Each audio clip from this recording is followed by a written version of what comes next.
ଭାଇମାନେ ଦେଖନ୍ତୁ ଗୋଟେ ମେସିନ୍ ଆସିଛି, ହମିଂ ଆସିଛି 44 ଆଇସି।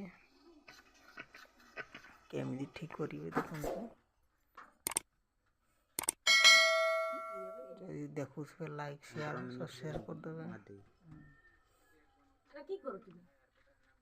ଯଦି ତମର ସେମିତି ଯଦି ହମିଂ ଆସୁଥିବ ତାହେଲେ କେମିତି ଠିକ୍ କରିବେ ଦେଖନ୍ତୁ।